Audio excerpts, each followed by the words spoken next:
Hello, in this video I'll be showing you how to remove a developer or all the developer units on your Toshiba eStudio 5520c. This works the same on all your models that are the similar look to this machine, which are the 5520s, 5540s, 5560s, 6520, 6530, 6540, 6550, and so forth. As long as it looks like this model, the same procedure works on all of them. Okay. Now, for those of you who do not know how to get to this area, as far as sliding this unit out, removing the drum units, I suggest you watch my first video on how to do that before you proceed. If you already know how to get to this area, then you're good to go. If not, watch my video first, the first video, and then come to this one. That way you can proceed in removing the developer unit. So having said that, I'm going to go ahead and start by first thing you should do is always close your opening, your toner. This is your hopper here. You want to make sure you close it so you don't drop anything, any material, any dirt or anything on that. In this video, I'm going to be showing you how to remove the cyan developer, and the same procedure would be used to remove any of the colors you want. But for this video, I'll be showing you the cyan. So first things first, we need to unplug. We have to remove the cable holder. Once we do that, you're going to see 4 cables coming down here. This is for each color. Make sure we need to make sure to remove the plug, unplug it. Do this for all 4 of them, your cyan and lastly your yellow. When you're pulling it out, always grab all the cables so that you don't rip one. It's so much better. It's much better if you grab them all while you're pulling out. So make sure you remove the cable so it just hangs down. For the first, all these clips here, just make sure they're hanging like this.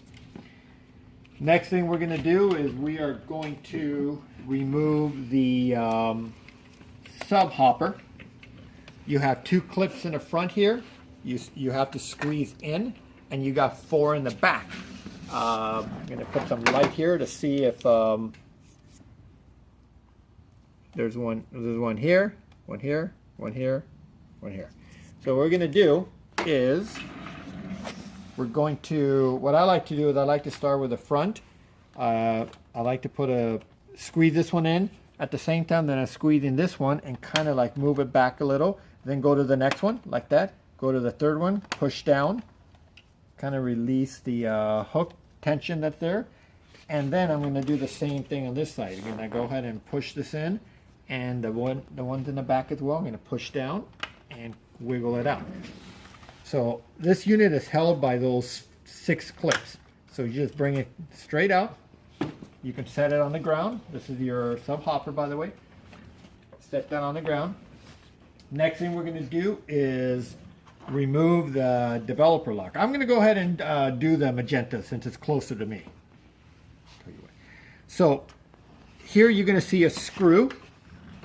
I don't know if you can see that right there. There's a screw there.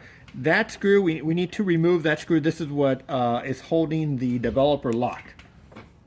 So it's a small developer lock plate. So I'm going to remove that. I'm using an electrical screwdriver, a Phillips. You definitely need a Phillips. I'm using a magnetic tip so that when you unscrew it, you don't drop the screw there, especially you don't drop it inside the developer. If you do, you're going to have a hard time fishing that out. That's if you could fish it out. So magnetic tip is recommended. Once you remove that, with your finger, just slightly pull this lever out just like that and set that aside. Next thing we're going to do is we're going to pull this tray out as far as possible. And in here, you're going to notice what they call, there's a blue, aqua blue, what they call a duct. It's just a little plastic cover that is holding the developer in place. Just put your fingers in there and just wiggle it out just like that. And you will put it back in there just like that. Just boom, snap it back in there. That simple. It just holds the developer in place. So hold it and take this out. Set this down. Next step is we need to raise this bar here, which is called a stay. In order to do that is you need to push right here. There's a plastic little holder that's holding the stay in. You have to push inwards like that and lift it up. Keep it in that position. Next thing we're going to do is grab the developer. Make sure not to touch the magnetic roller.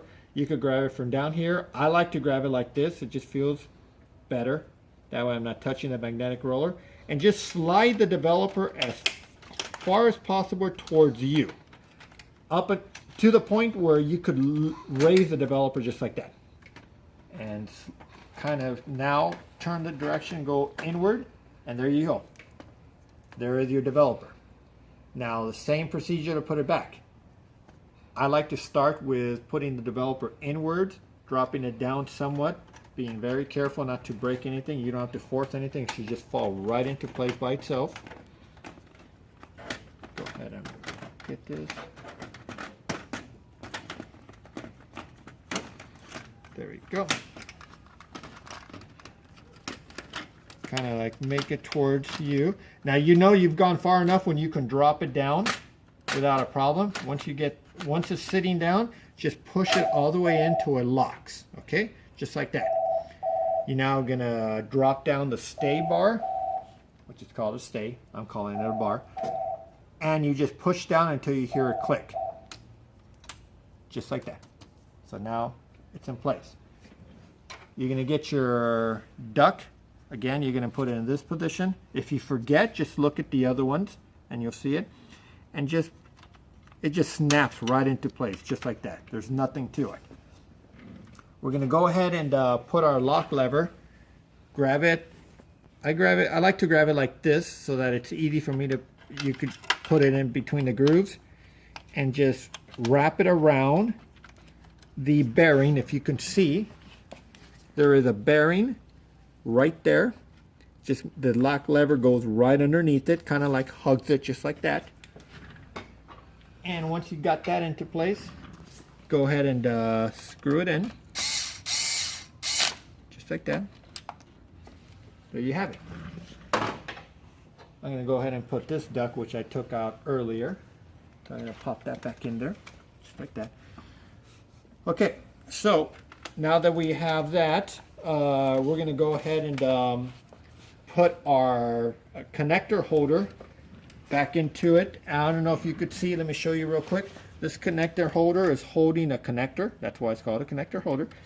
And you have to line it up with a connector on the bottom, which is right there on the developer. Very important you put that in there. That's what gives a voltage to the developer. If you don't do that, you're going to get an error code when you put everything back. So once that's in place, grab your sub hopper. Very easy to put in. And you just slide it, align it. Once you feel that you got it aligned, both hands just push right in until you hear all 6 of the clips lock into place. Once that's there, go ahead and plug it back in, just like that. All 4 of them. Don't forget to, don't leave one out, otherwise the machine will code out. And just put your cables back into their holding position so that nothing gets pinched or so. Just like that. Same thing with this one. Put it in between the grooves just like that. Just hold it into place. This one came off from the top, so I'm going to go ahead and put the top one in first. Just like that. Then we got the bottom one. And just like that. Okay, so once that's in place, go ahead and return your drum units, which I'm assuming by now you already know. If you don't, you have to watch video, my first video. Drop them back in there and just push this unit back in and you're done. If you have any questions, go ahead and email us or give us a call and we'll be happy to help you. Thank you for watching.